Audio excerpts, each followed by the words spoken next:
मीठे मीठे इस्लामी भाइयों, अगर गुनाह सरजद हो जाए तो इसे दिल में बुरा समझे, काश लर्जा भी तारी हो और शर्म आए कि मैंने ये काम क्यों किया, जहन भी बन जाए और पक्का अहद हो कि आइंदा कभी भी ये गुनाह नहीं करूंगा। गुनाह से तौबा करने के यही माना है। लिहाजा किए हुए गुनाह पर दिल में बेजारी और शर्मिंदगी और आइंदा वो गुनाह ना करने के अज़्म मुसम्मम यानी पुख्ता इरादे के साथ, मसलन बदनिगाही का गुनाह हुआ था तो अर्ज करे, या अल्लाह मुझसे बदनिगाही का गुनाह सरजद हो गया है, इससे तौबा करता हूं और अहद करता हूं कि आइंदा ये गुनाह नहीं करूंगा।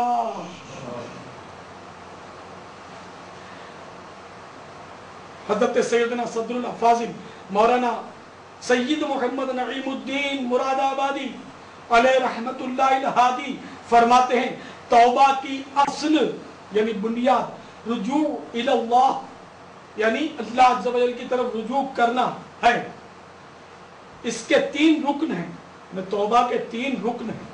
नंबर 1 इग़्तिराफ़ जुर्म, नंबर 2 नदामत, नंबर 3 अज़्म तर्क यानी इस गुनाह को तर्क कर देने का पक्का इरादा। अगर गुनाह काबिल तलाफी हो तो इसकी तलाफी यानी नुकसान का बदला भी लाजिम। मसलन तारिक सलात यानी बेनमाजी के लिए पिछली नमाजों की कज़ा भी लाजिम है तौबा के साथ साथ। मीठे मीठे और प्यारे प्यारे इस्लामी भाइयों, जो इस वक्त सहराए मदीना में दूर और नजदीक से जमा हुए हो, जो नमाज नहीं पढ़ते वो तवज्जो फरमाएं। याद रखिए नमाज तौबा से मुआफ नहीं होती। हाँ, कज़ा हो गई तो अदा करके उस ताखीर की तौबा भी करें। बाज़ नमाजी ऐसे भी होते हैं जो बिला उज़्र फाजिर कज़ा कर देते हैं और ऐसा लगता है कि माअज़ल्लाह अज़्ज़ व जल इस कज़ा को कोई ऐब ही नहीं समझते। इन्हें ना ही अफसोस होता है ना ही हसरत। अगर कोई समझाने की कोशिश भी करे तो हंसते हुए जवाब मिलता है, अजय आंख नहीं खुलती। हालांकि अगर ऐसे ही लोगों को कारोबार के लिए किसी दूसरे मुल्क जाना पड़ जाए और सुबह 7 बजे की फ्लाइट हो तो शायद इन माल के मतवालों को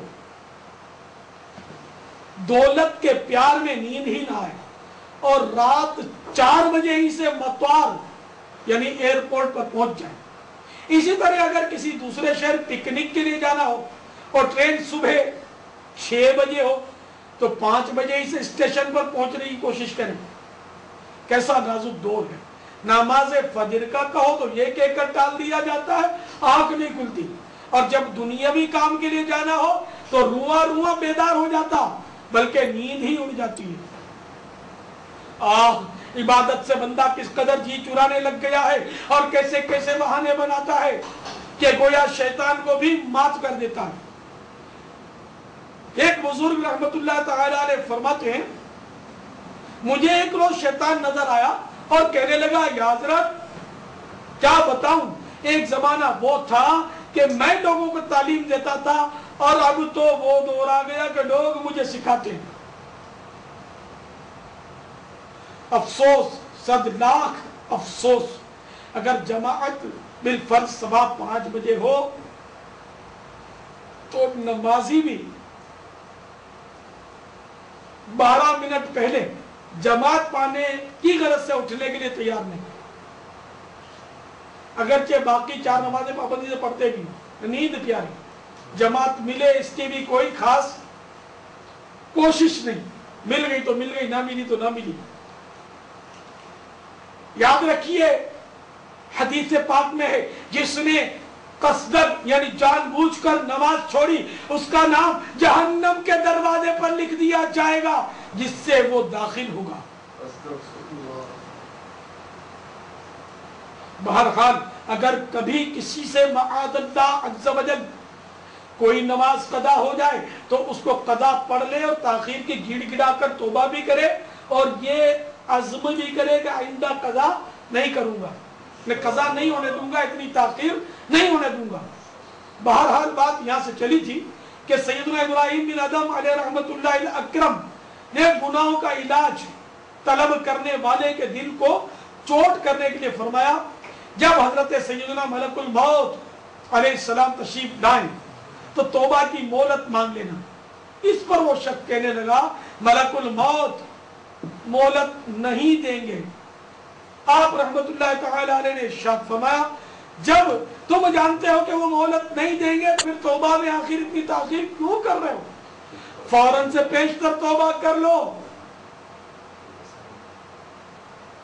मीठे मीठे साईं भाइयों, जब वक्त पूरा हो गया तो यकीनन मोहलत ना दी जाएगी। चुनांचे अल्लाह अज़्ज़ा वजल पारा 28 में इरशाद फरमाता है, या अय्युहल्लज़ीना आमनू ला तुल्हिकुम अम्वालुकुम वला औलादुकुम अन ज़िक्रिल्लाह वमन यफ़अल ज़ालिका फ़उलाइका हुमुल ख़ासिरून وأنفقوا مما رزقناكم من قبل أن يأتي أحدكم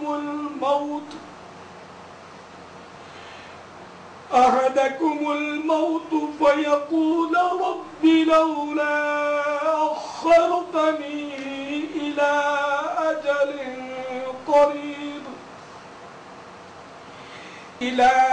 أجل قريب فأصدق وأكن من الصالحين। तर्जमा कंजुल ईमान, ऐ ईमान वालो, तुम्हारे माल न तुम्हारी औलाद कोई चीज तुम्हें अल्लाह अज़्ज़ा वजल के जिक्र से गाफिल न करे, और जो ऐसा करे तो वही लोग नुकसान में हैं।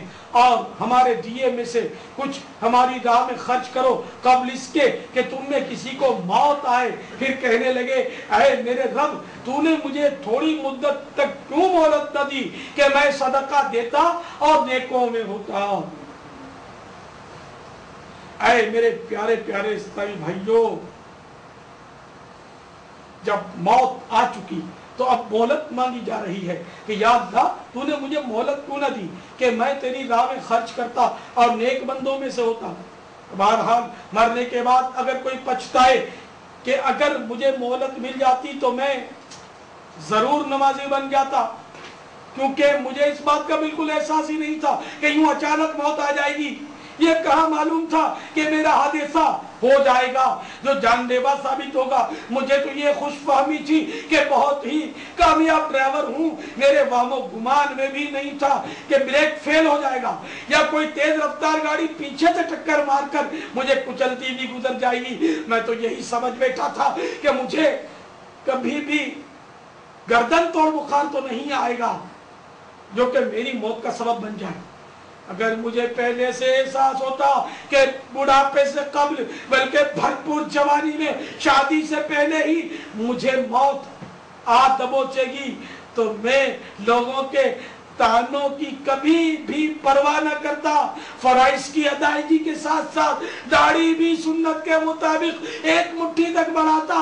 जुल्फों और इमामे शरीफ का ताज भी अपने सर पर सजाता। मदनी इनामात का हर माह कार्ड भी पुर करता और जलील दुनिया की लाख मसरूफियत होती, मगर पाबंदी के साथ हर माह 3 दिन मदनी काफिले में आशिकाने रसूल के साथ जरूर जरूर जरूर सुन्नतों भरे सफर की सआदत हासिल करता।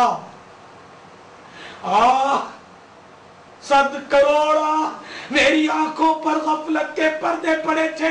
जब कोई मुझे दाढ़ी रखने का मशवरा देता तो मैं शैतान के कहने पर इस तरह टाल दिया करता था कि अगर अल्लाह मुजीब जल्ल जलालुहू ने हज नसीब कर दिया तो मक्के मदीने से दाढ़ी रख कर आऊंगा। मगर मुझे क्या मालूम था कि मेरे मुकद्दर में हज और दीदार मदीना का शरफ नहीं اور میں حج سے پہلے پہلے موت کے گھاٹ اتر جاؤں گا۔ اے میٹھے میٹھے اسلامی بھائیوں، یاد رکھیے حضرت سیدنا ابراہیم خلیل اللہ علی نبینا وعلیہ الصلوۃ والسلام کی پکار پر جس کی روح نے جتنی بار لبیک کہی وہ اتنی بار لازمی حج کی سعادت پائے گا، اور جس کی روح نے لبیک نہیں کہی وہ کسی صورت میں حج نہیں کر سکے گا۔